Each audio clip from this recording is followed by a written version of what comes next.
at risk, then you have to face them.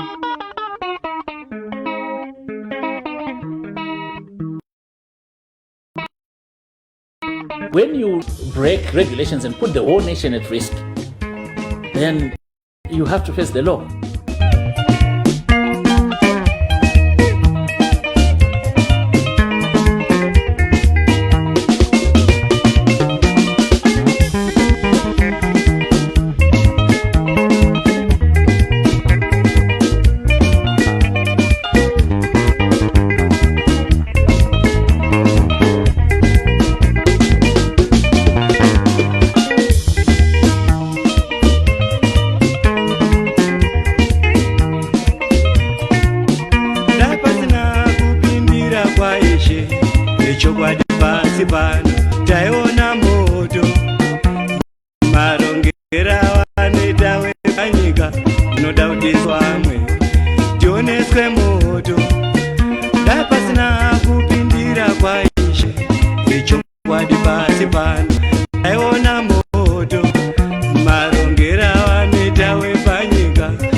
Welcome to this edition of The Situation Right Now, brought to you in proud partnership with Transparency International Zimbabwe.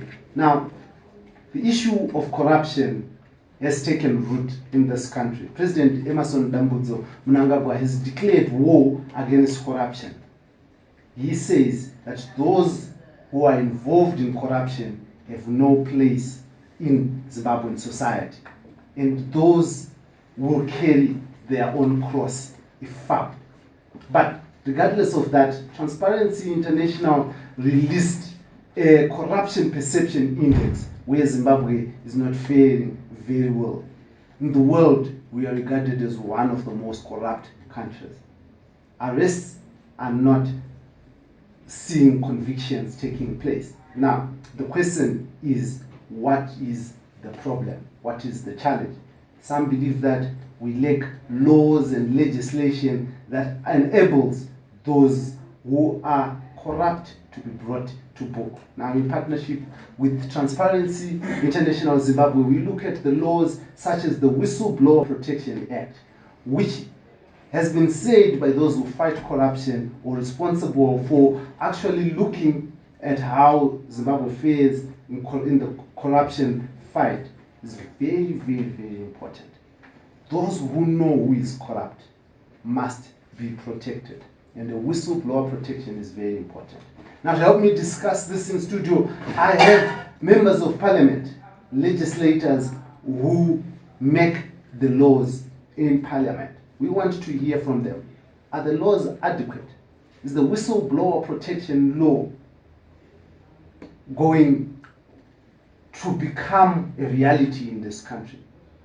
And why are they taking this long? Now, joining me in studio is Honorable Mavetera. Thank you very much, Honorable Mavetera. You can just kindly introduce yourself and talk to us, the organization or the committee, the organization that is part of parliamentarians that is leading the response against corruption, APNAC. Tell us what it is about, and then we can get into the meat and chase of things. Thank you very much, Blessed. Hello, Zimbabwe. I'm very happy to be here. My name is Tatenda Anastasia Mavetera. I'm a member of parliament, and I represent APNAC. Today I'm representing APNAC, which is African Parliamentarians Network Against Corruption. This is a voluntary organization which is within Parliament, which was established to also be able to assist the work of Parliament in trying to combat corruption. So within ourselves, we also come up with strategies of finding out how best we as parliamentarians can best be effective, especially on our oversight role, in making sure that at least we take all organizations and also all ministries to task as part of our mandate and also as part of our roles, especially in Parliament. And within that same gesture, we also make sure that at least if ever there are any issues that also need our attention, especially in Parliament, we'll actually be able to advocate and make the noise enough for us to make sure that at least we represent the interests of the people, which we believe is also one of our roles as parliamentarians. We also represent people. So whenever there are any corruption issues also happening, then also we can also take all the people, relevant people also to task by us bringing motions within Parliament and also making sure that at least we can also call them to Parliament also. I believe that we also have got the PAC committee, which is also the Public Accounts Committee, which also effectively also does that very well. And also the Budget Committee also, it was also taken to task by also making sure that we combat corruption. So I think that is what APNAC is all about. And I'm the Secretary General for APNAC, and the chairperson is Honorable Mliswa, who has also sent us today to also be able to represent APNAC today. Thank you very much. Honorable, I was listening to Honorable Mavitera speak, and chief thing that parliamentarians or legislators, you're called legislators, you create law. There's this law, the Whistleblower Protection Act. Can you just tell us at what level is it? Because people are concerned. They want to see it. They want to know if it's going to work for them. Okay, thank you. Maybe you can just introduce yourself, and also since we are having you for the first time here on HSTV, you can also tell us your constituency, where you're coming from. Yes. Okay, my name is Coletta Mtambisi, Member of Parliament, Midlands Province, under proportional representation. As you have alluded to, the President is very clear on corruption, and that corruption activities should be exposed.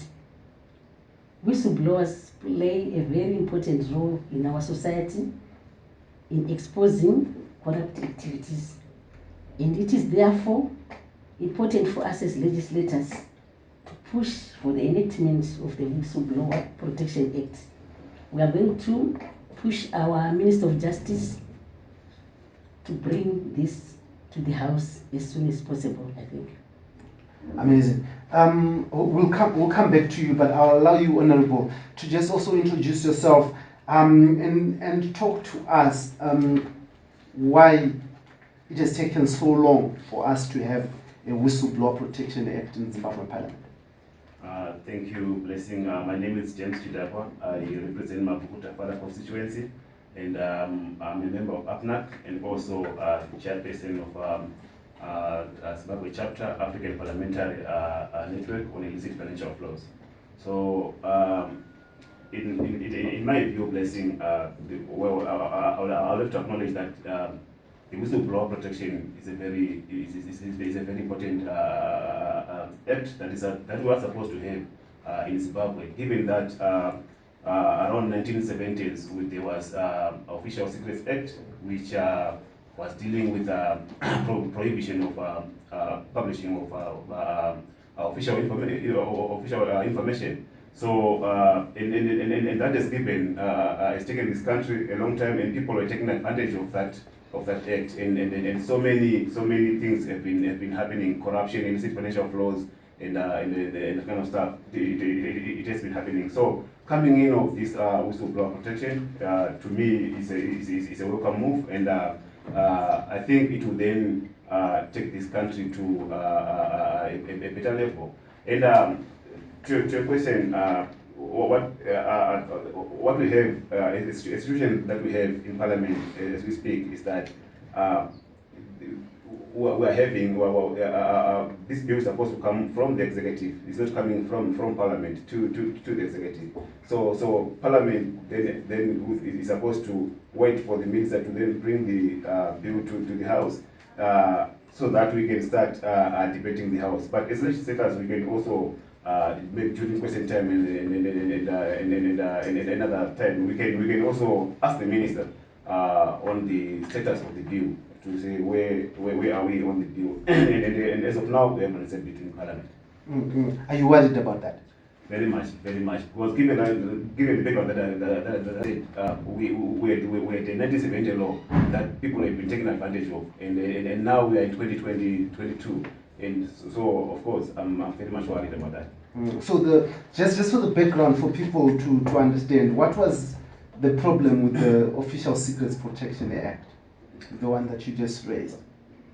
Because of the penalty that was there, which was a 20-year sentence, a term of imprisonment, which is about 20 years imprisonment. So with that is still scaring so many people, and since then so many so many examples of corrupt activities that have been happening, and people have information. And because maybe the perpetrator is a chef, and no one has got the guts to go in and then whistleblow on the chef, because there's no protection after that. And so if this whistleblower comes into effect, people have confidence. And I know people have information. People have got so many information. People know so many things, because everything that we do each and every day, someone else is seeing that, and no one is saying something, because there's no that protection.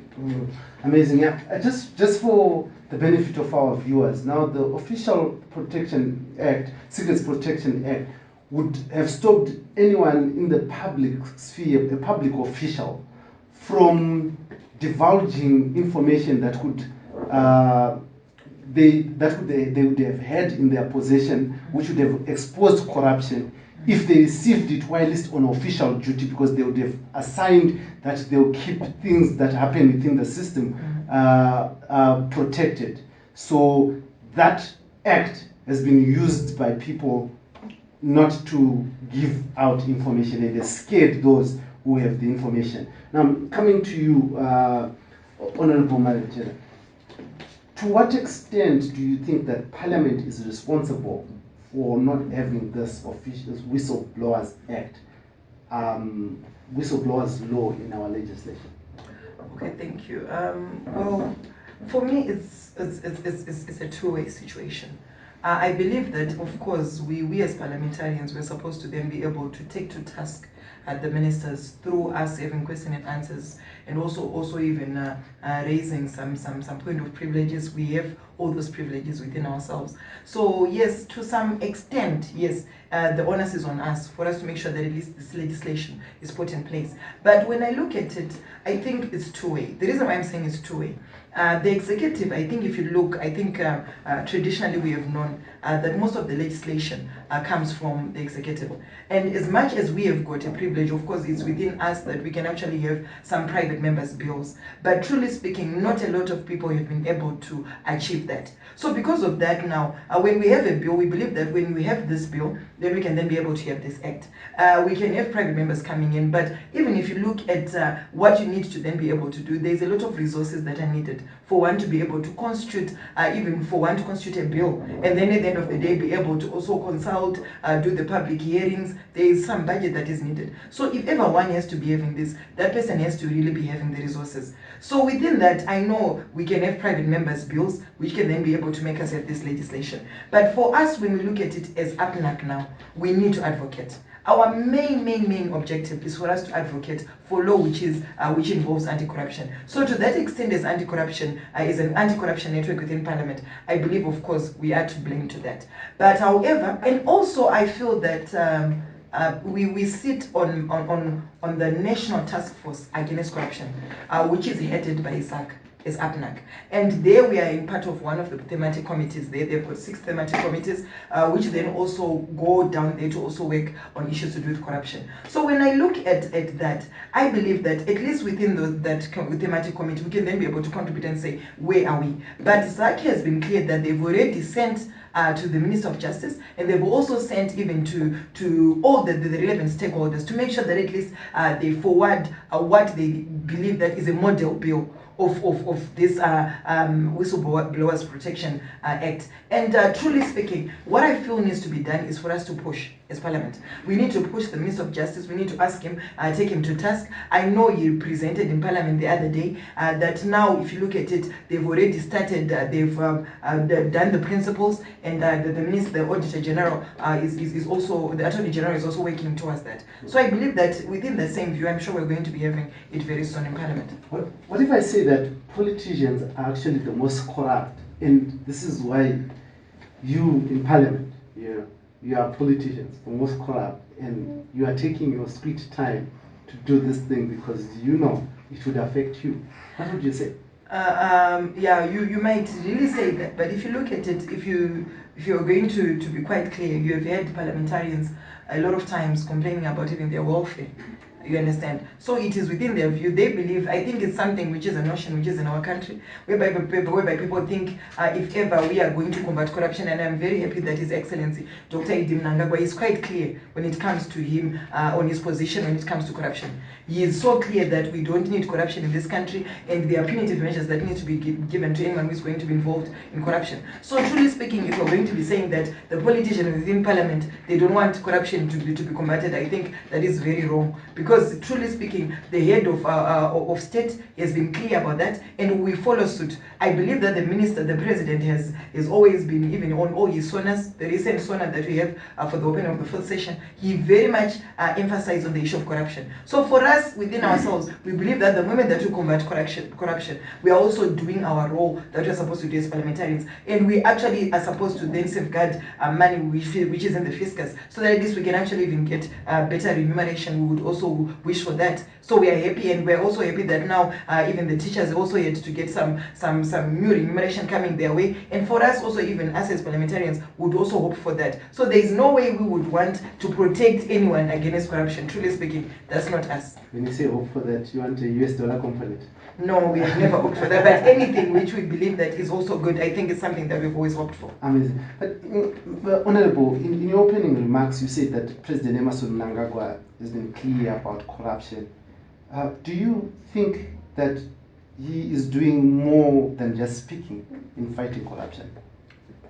Oh, yes. I think he is honest about what he's saying, because he has put in place the ZAC Commission that shows his seriousness that he wants to combat corruption.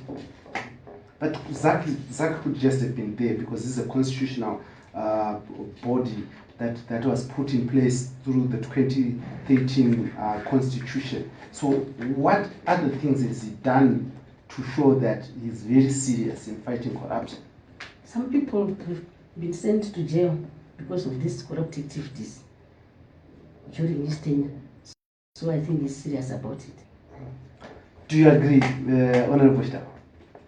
Not in thought. No, well, in my view, the president hasn't done. It's not doing enough, because we still see the same things that he has been complaining about. 2 years, 3 years down the line, we still see the same things happening, and there's no seriousness in terms of curbing corruption in this country. And we've also seen some catch and release that has been happening. People have been arrested, yes, but who was convicted? Do we have anyone who was convicted on that? Maybe one or two, or no one. So are we arresting the correct people, or is it that doing its job? So I think in my view, there's need of seriousness, to put serious mechanisms that will then curb corruption, and also to empower ZAC. I think ZAC they're also toothless, in my view, because they have been arresting people as well. They have been doing investigations, and there are no convictions as well. So there's a problem somehow, and which I think the president also has to look into it, because he's the one who's implementing ZAC. To show his seriousness, he has to look back to ZAC to say, what are you guys doing? Are you guys serious with what you are doing? Because corruption is going on each and every day, and it's happening, and people are seeing it, and there's no tangible evidence that there's seriousness in terms of curbing corruption. But if I was to put it to you that the president has done everything that is within his powers, but maybe is being failed by institutions, because the president can't then go and investigate and arrest, what would you say? Most of the institutions are commissioned by the president. So if the commissions are incompetent, they must be fired. We must have competent people who are there to deliver and to make sure that this country goes back to its track, to be a corrupt-free country, to have accountable leaders, and everything is done transparently. Okay, I beg to differ. Truly, I don't think the honorable member is sincere in saying that the president has done nothing in combating corruption, because yes, one of his directors was sent to jail for corrupt activities. To mention names here, but I think one of his directors was sent to Chikurubi for corrupt activities. But in your response, you say one of his directors, but someone would want to look at a number of issues. For instance, there are issues of corruption that were raised by the Centenary report, where information has come to the effect that Kudata is one of the most corrupt. We have Auditor General's reports which place the Mines Minister, Winston Chitando, at the heart of corruption in Hwange. We have not seen anything happening, and the guy is still a minister. yeah, I think we need to be clear when it comes to issues to do with corruption. For us, I think there was a conversation that we had. I'm sure you attended one of those conversations whereby we had the launching of the corruption index by TSZ, which I think we need to applaud them for that. On the conversation which is there, we need to understand that we need evidence.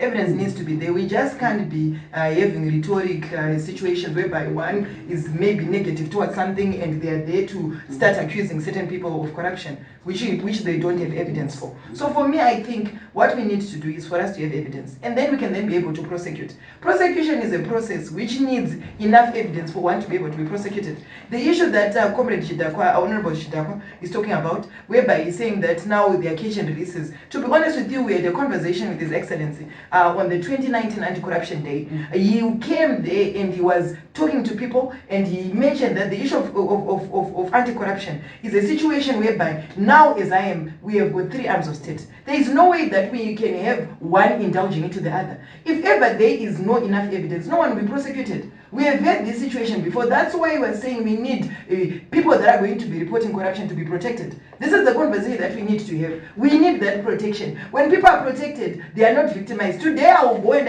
report that Honorable Mtabisi is doing that. The moment that I go and report, she will come and victimize me. So that's why we need that protection for that person to be coming on and saying, I've got this enough evidence, and then when they have the evidence, then people will be prosecuted. Because now, to be honest with you, you've got all those situations, you've got all those cases that you're talking about. But to be honest with you, there is no evidence. So what we need evidence on the table, and people be prosecuted. The president is clear. There is no fear and favor when it comes to corruption. And this is the conversation that we need to have. No fear and favor to corruption. The president is clear. Everyone will be arrested. If ever you are going to be corrupt, you are actually prejudicing every other ordinary citizen of Zimbabwe. And if you are a pro-people's government, that the president has always said, that's why you see he's very much against corruption. So we can only be against corruption if ever we are going to take people to task whenever they're going to be corrupt. To say something on top of what Honorable Mwonzora said, you know where my argument was coming from. 2017, when there was a new government, right? We were told that that push off of Mugabe was as a result of criminals around the president, meaning that there were people who had already seen the criminals, who had evidence of the criminals, who were maybe stopped to prosecute them because of Mugabe and his system, and then those people were ready to arrest them and prosecute them. But up until now, we haven't seen that. That's why I was saying I haven't seen the seriousness. Because from 2017 up to 2022, I haven't seen any seriousness. But the criminals right now in South Africa, my brother, they are not. I think it's very clear. They are already in South Africa.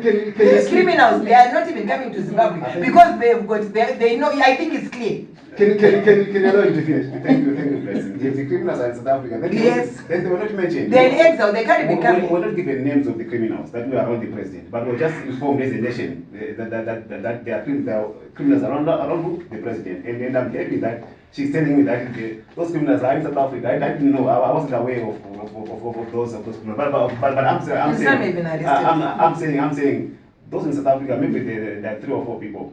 So if those 3 or 4 people caused that push-up of Mugabe, then we lack seriousness in terms of getting corruption. But let's go back to our issue, Blessing, to say the minister is always saying that Minister of Home Affairs, he said that Zimbabwe as a nation is losing about 1.5 billion annually in gold sector alone, let alone in all other sectors. And I'm saying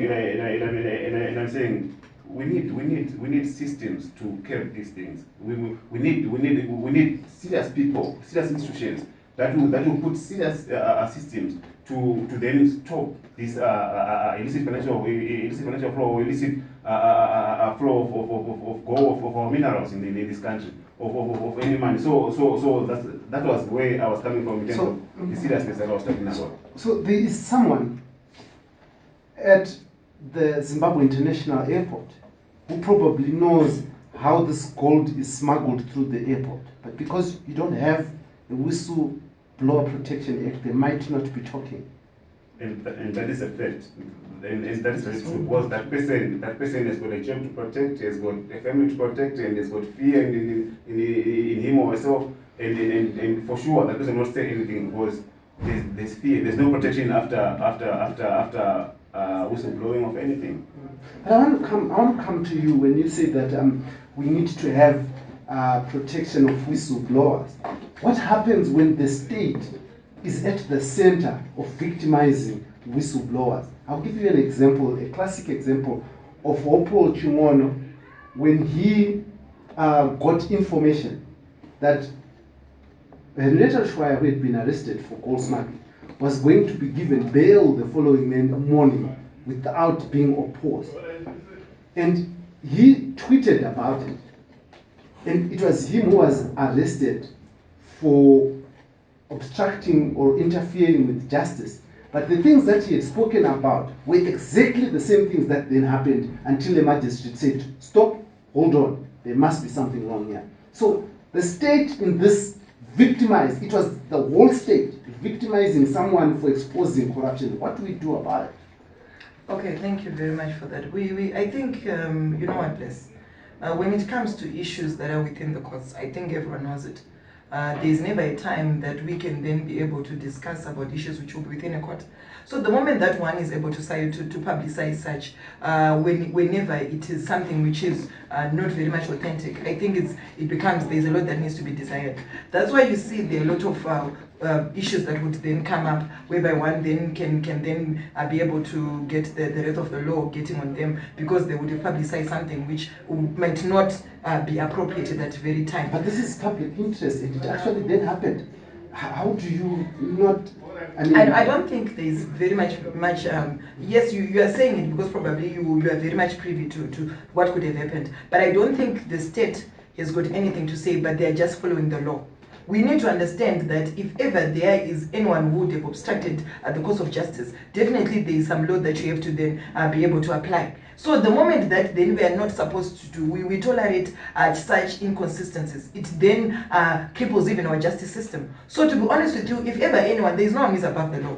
If anyone is going to obstruct the course of justice, I think it's quite clear that they have to then be able to get some of those issues coming to them. So I think on that one, truly speaking, I cannot really much comment on it much, but to be honest, if anyone is going to get any punishment or get anything coming up because they've done something wrong, I think it's quite fair. That's how we cannot live in a lawless country. We need to observe the law and we need to follow suit. And again, on the issues of that issue that you're talking about, again, truly speaking, if ever there is, I believe in the Constitution, it's quite clear that everyone is liable to bail.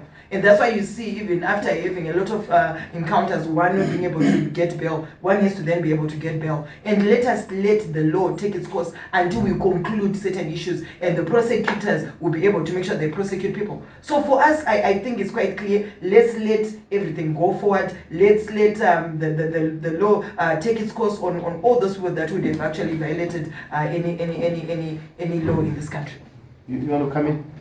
Yeah, I just want to say that in my view, blessed, whistleblowing doesn't mean only coming with tangible and or evidence that you might have. Whistleblowing it also entails to highlighting that there's something which is going on. There's a smoke there. Can someone go and check so that people can go and check? Same as watching on. You know, he was trying to say, gentlemen, there's smoke here, and can someone see what's going on here? And in my view, you were not supposed to go to arrested because it was a Twitter, social media. We had one talks. He did not even mention. Well, let's not go deep into his case. But I'm saying we need people like Oposhimon who will say something in public so that people know. Even me, I'll be scared if I know that Honorable Tendama was exposed on Twitter yesterday. If I was doing the same thing, I'll scare up and say, no, well, I'll stop doing this, or maybe I'll do it the other way. So if we have so many people like Oposhimon, and those people those are the people that we are talking about in this whistleblower act, to say we need people who have information. Give ZAC the information, give police the information, give whoever SACU the information, so that they go and investigate, and something comes up. If there's an arrest, then people are arrested. If there's a trial, people are tried, and there's a conviction, people are convicted. Honorable Mwonzora, you spoke about evidence. You said there's no evidence. There's no evidence, and this is something that continues to be repeated. There's no evidence, and even when I remember when ZANU-PF youth sat in that room and alleged corruption. ZAC was quick to say, bring evidence. I mean, what is their job really, ZAC? Is it not to get evidence? Yes. So if they're the ones who are mandated with the role of investigating and getting evidence, and then when someone say, I think there's corruption, then they say, bring evidence. Does that show seriousness in your view? Yeah, we need to understand, especially when we're in a political environment. I'm glad you're talking about people who are inside ZANU-PF saying something. We are in a political environment whereby people backbite, people create stories. You know, that's what happens in politics. So whenever one is supposed to do that, maybe they are doing it because they feel that maybe they've got someone that they want to attack politically. I'm being honest with you, in me, yours truly, I have had a lot of issues which you are told that don't even exist, because you're in a political environment. So when it comes to that, truly speaking, for one just to come out in the open and say something which does not have evidence, I don't think we can then be able to move this country. If ever I feel that Honorable Chitakwa has got an issue that he has, I have to come on and then be able to substantiate all my concerns and all whatever I would have said, rather than for me to just come and say things. Because if ever we're going to do that, then tomorrow I'll actually be able to say something negative about you, bless, and then you are on the defending side always. So for us to be honest, we need evidence. Even when it comes to prosecution, I think you have seen it. There are cases that we have seen going to court, but then at the end you realize someone then goes, I think we've got the issue of even Fred that we talked came out yesterday. To be honest with you, that Pastor Fred, everyone thought maybe probably he was going to be convicted. But if there is no evidence, then someone will then be able to go scot-free. And then now you then come up and you say, where is this all coming from? We have got people always accusing people always saying issues, but we need evidence. We can't live with, like the issue that you said before. We need evidence. To be honest with you, we can't always be saying just because one is said this, then we are supposed to believe it. I don't think we can live in a country like that. Honorable, do you think enough is being done, has been done to fight corruption with the institutions that are there? Do you think ZAC has done its work, the National Prosecuting Authority has done its work religiously in support of the vision of the president that you said? I think at the present moment, so far so good. All what I can promise you, Blessing, is that we as legislators, we are now waiting for the bill to come to Parliament, and we are going to debate it to the advantage of our whistleblowers, and also advocate for the enactment of the law. What issues would you want to see in the bill? What would excite you if it is involved, if it is included in the Whistleblower Protection Bill? for the whistleblowers, I think they need to be given some incentive so that they can come in their numbers to report corrupt activities. Yeah, I like incentive. I like incentives. Honorable Jitako, are you happy with the institutions that we have and their response? To have them, yes, I'm very happy that we have those institutions, but their performance, I'm not quite happy because, like I was saying, we haven't seen the big fish. We haven't seen any big arrest that we will recover maybe some big money as a nation and from what we've been told, and also the prosecuting authority. And in my view, they must not bring jokers to court without evidence, like what Honorable Mavetela has been saying, because that is then bringing the person to court and then that person is acquitted and then goes home when people are sure this person committed a crime, and then maybe there's a show that this person has actually committed a crime, but during the investigation there's no proper investigation that will then prove a case beyond reasonable doubt of the victim of the perpetrators. Do you think this could be deliberate, the failure to adduce enough evidence before court? Corruption.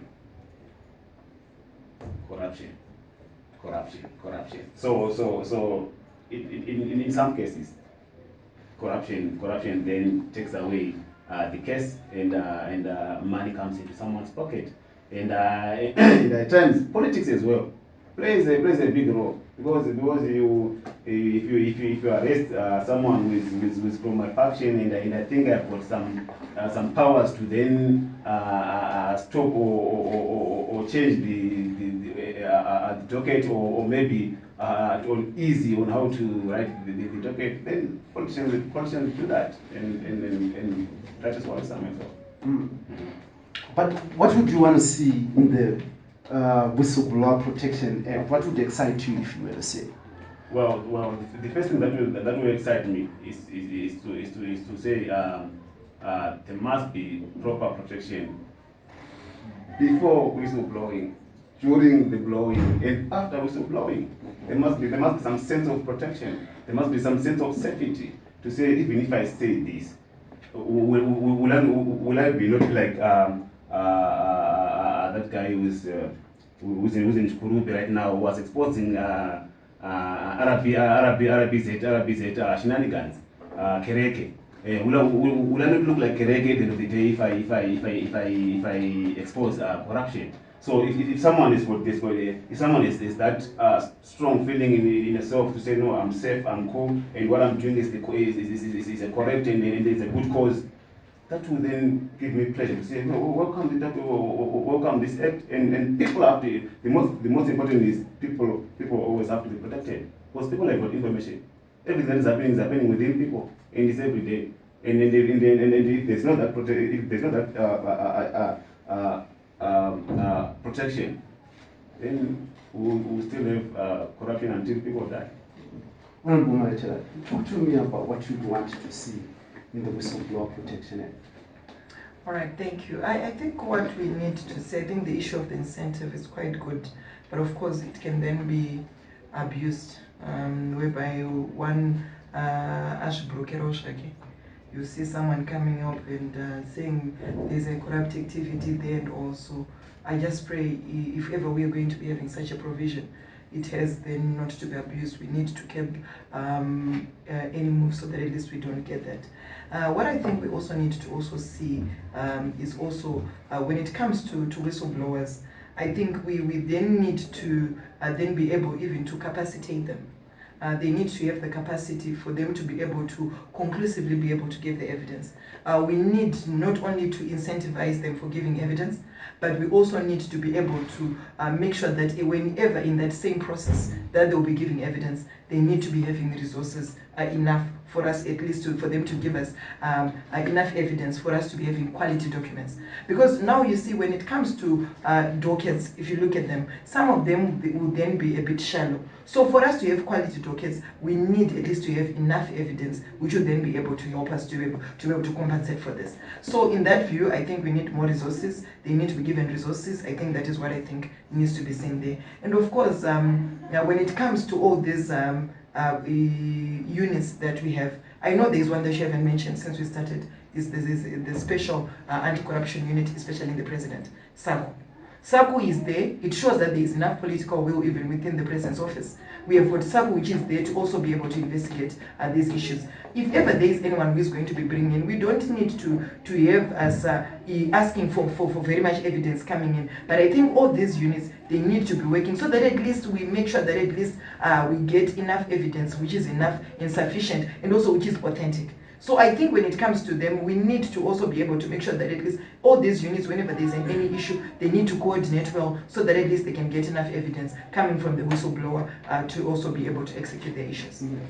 You spoke about possible abuse of incentives. What do you think can be done to ensure that this issue of incentives is not abused? Because just a few years ago, I think it should be last year, the Zimbabwe Independent ran the story where, ZIMRA officials were abusing the hotline to blow up on issues of corruption and stuff like that. They would be investigating files within their office, and then they'll realize then they'll go and look for someone who's out of the office to come and report to ZANU that, Mawetera is avoiding tax in this manner and this manner, when it in actual fact it would have been discovered by ZIMRA officials, and that person would make money and share. So how best do you think that aspect can be dealt with? I think on that one it's quite difficult because it's something that you then can't control. Because now what then happens, the moment that you offer an incentive, you also need then to comply. Because you can't be an institution which is a watchdog of corruption and then you're also corrupt in that same view. So if ever you're going to be promising people, definitely you then need to comply. But truly speaking, for me, I think that one, I think it needs a lot of homework for us to say how best can we then be able to care, because that is why I had to raise that. To say, if you look at it, the moment that you start giving these incentives, definitely in the camp broke. I repeat those words. I will go and look for a situation which will make me be able, even a situation that I know, I then be able to go on and then I whistleblow because I know I'm going to get an incentive. So for me, I know it is quite helping that at least we give these incentives. But it's something that we need to really have maybe a whole day for us to really look at and say, how do we go? We need more investments when it comes to the strategy that needs to be involved in that. I haven't thought of anything now, but truly speaking, I think we need to invest more on finding out ways that we can do for us to make sure that at least we keep that. Because truly speaking, it is going to be, it's bound to be abused. And now people will then be starting to even reinventing the wheel. And really we can't be having that. So I think it's something that I'm sure in the next conversation that we have a solution to seeing how best we can then be able to keep that. Amazing. So we're giving you a task, Honorable, when the bill comes, if it does come, you've got to open your eyes. Honorable, uvele imidlands, ukhuluma isiNdebele. Ngiyakhuluma konke. Ngiyakhuluma haku right. Ufuna ukukhuluma isiNdebele ama-viewers ethu. We want you to say to ngiyakhuluma isishona hayi isiNdebele hayi isiNdebele I won't be fluent but Shona maybe. Yeah, still even in Shona. But just, as a member of parliament, what is it that you want to promise the people who elected you in office as we respond and fight corruption in this country on a personal level, without the vision of the president, although I know it guides you, but on a personal level, what is your commitment to that response? Chandula kuimbisa vanhu vatikamirira kumusha ndichikuti isusu sevanhu vavakasarudza tiri kurwisa chose kuti uri usave munyika. Tiri kuona president wedu vaMnangagwa vari kushinaira kuti zvinhu zvakaita saizvozvo zviregedzwe kuitika munyika kuti nyika yedu ienderere mberi. Saka isusu sevanhu vari kugadzira mutemo kumusoro tichazama nepatinogona napo. Tinoziva vanhu vanoziva zvakawanda zviri kukanganiswa mukati momusha zvikuru panyaya dzeuori, asi vanotya nekuti hapana mutemo unovadzivirira. Akati ataure tsungu unozowana musha wake pamwe wapiswa pamwe arohwa. Saka isu tichagadzira mutemo wekuti zvinhu zvakaita saizvozvo zvese zvirege kuitika. Vanhu vave vanokwanisa kumhan'ara kana kuti kumhan'ara zvinenge zvichiitika zveuori vakasununguka. Tinotenda chaizvo. Honorable, khulumisa David. Hayi, angikhulumisa David, ngiyakhuluma English. Right. Honorable, what do you promise people, your role in delivering a promise to the people to ensure that national assets, national resources are not plundered corruptly, but are used to benefit the people of Zimbabwe, and that our corruption perception index, we actually improve and become less corrupt? Thank you, Blessed. I think the first step is by becoming a member of APNAC. It's a sign that their servant is willing and is ready and is a fighter of corruption. And also, by my being a member of APNIC, it's also a sign that I'm committed to deal with illicit financial flows and taxation issues. And in Parliament as well, I'm also a member of Data and Accountability Champions. We're a group of champions in Parliament, who are around 10, 12 thereabout. Data and Accountability Champions. That is also a commitment to say that this fight is not only a small fight to me, but it's a big fight, and I'm trying to fight it in so many fronts. And back to my community, people that have sent me to Parliament. I'm not going to promise them because we have things that we are doing already, things that we have been doing on the ground, and that we are still doing. We've been having the constituency intervals where we have a conversation on corruption, on transparency and accountability, on illicit financial flows. So we have been doing that, and I think I promise that we will continue to do that until people from the community are alive to what is corruption, to transparency and accountability, governance, and that kind of stuff. So it's a continuation of what I would do, and I'm doing it, what I have to do. Now, we are going on March 26th, we are actually going for by-elections. And the leader of your party, I'm not sure if it's the leader of your party, but Douglas Mwonzora, said that most councillors that were recalled as a result of corruption. Now, your party has been accused of harboring corrupt people. Correct me if I'm wrong, your leader Douglas Mwonzora says that. What would you want to tell the people in relation with your party being corrupt? Thank you again for this very important question. And I want to say this: my leader, President Chamisa, is very clear in terms of being transparent, in terms of having accountable leadership, in terms of having leaders that comes from the people. That is leadership that is citizens driven. So on the issue of corrupt councillors, I haven't seen since 2000. I haven't seen any opposition councillor who was convicted of corruption. And but I've been hearing that corruption, and to what extent is that corruption? Maybe I don't know. But recently they were arrested, yes. But it's a year now or so. There are no trials, and I'm not so sure if there was a case or there's no case. So if people are corrupt, if people have information of corrupt councillors, they must whistleblow. People have to be arrested. Anyone who's corrupt must be arrested. Anyone who's corrupt doesn't belong to the political party that I belong to. Anyone who has got a long head, long fingers, do not belong to the party that I come from. Because we are led by a Christian president, and then someone who is very clear in terms of fighting against corruption and all that stuff. Yeah. Thank you. To you, your commitment, your words of commitment, which we also hope would go beyond words to action. But now, what is your pledge?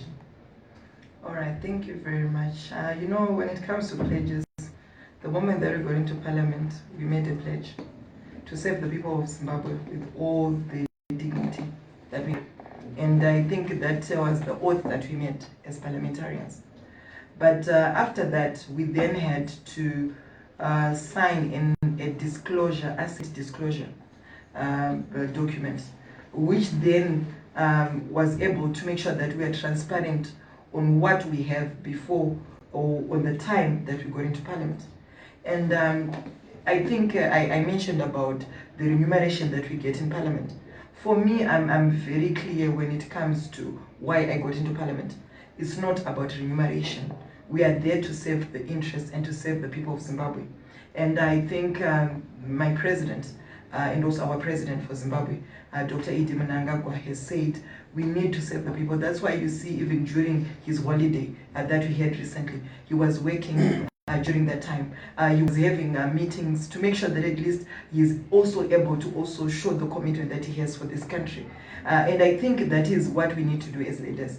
We need to show commitment. We need also to go that extra mile that anyone would not be able to even accept, or even anything that would not be reasonable in anyone's thinking. So for me, the commitment that I show is that it's not about the money, but it's about serving the people. You know, we are not all born the same. But the moment that you have got a mandate that you have, you need to go that extra mile and show that you serve the people of Zimbabwe. To be honest with you, you know, we are the ruling party. I come from the ruling party. And right now, I am the Secretary General for APNAC. The reason why we got there is also to show the political will that we have as ruling party MPs, to show that we are also in line with what our president is saying, that we need to fight corruption. We know we always have a lot of talk coming from everyone and any other ordinary people out there, and any other people. They will be saying that, of course, the ruling party might be seeming as if probably they're involved in all this, but that is not true. That is something that people will always say. But for us, we are very much against corruption, and we are there to say we want to make sure that at least we get to the finality of this. And when it comes to whistleblowers, through APNAC, the organization that we came representing, I'm sorry we have to be very political, but I think it's always the order of the day when we've got opposition MPs and also when we've got people from different political persuasions coming into play. Truly speaking, from APNAC, we're going to push for the enactment of the Whistleblower Protection. And also, even when it comes to the Asset Recovery Act, I think we need to also be making sure that whatever has to be recovered, we need it to go to the fiscus and also benefit Zimbabweans. For us, I think that is what we're also pushing. And also, when it comes to asset disclosure, we're also pushing to make sure that at least when it comes to that legislation, it needs to be compulsory, even to all public institutions. It needs to be compulsory so that we know, so that at least even now, that is enough evidence for us whenever we need to persecute anyone for corruption, especially in the public sector, that will also be able to enable us and also help us. But indeed, I commit myself to say I need to serve the people of Zimbabwe, and as a young person, I believe that the future is quite bright for us, and we are happy that we've been given an opportunity for us to show ourselves and also be representing the people of Zimbabwe.